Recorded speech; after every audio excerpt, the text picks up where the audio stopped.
भारतीय पौराणिक कथाओं में महाकुंभ का एक विशेष महत्व है।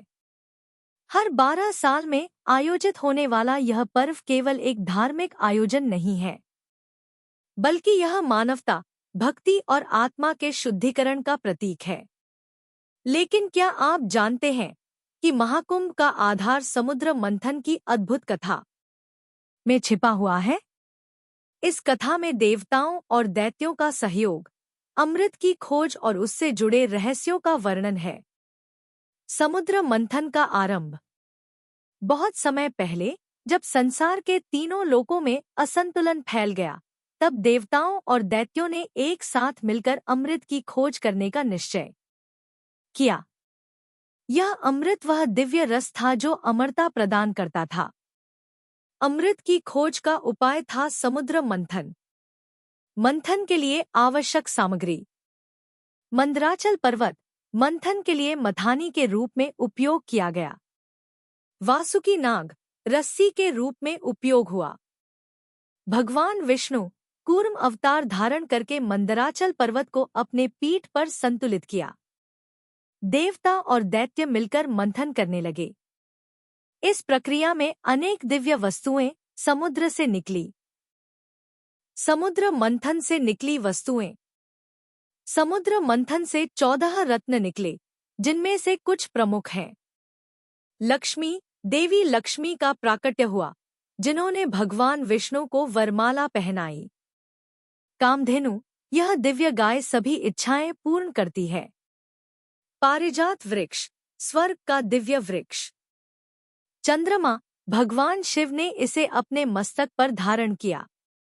हलाहल विष, इस विष को भगवान शिव ने पी लिया और नीलकंठ कहलाए। अमृत कुंभ, अमृत की वह कलश जो अमरता प्रदान करता है। अमृत कुंभ की कहानी। जब अमृत का कलश निकला, तब देवताओं और दैत्यों के बीच इसे पाने के लिए संघर्ष शुरू हो गया। इस संघर्ष के दौरान भगवान विष्णु ने मोहिनी रूप धारण किया और अमृत को देवताओं को बांटने का निश्चय किया। अमृत के 4 स्थान। अमृत की कुछ बूंदें धरती पर गिर गईं, जिनसे 4 स्थान पवित्र हो गए। ये हैं हरिद्वार, प्रयागराज, उज्जैन, नासिक। यही 4 स्थान कुंभ मेले के लिए प्रसिद्ध हुए।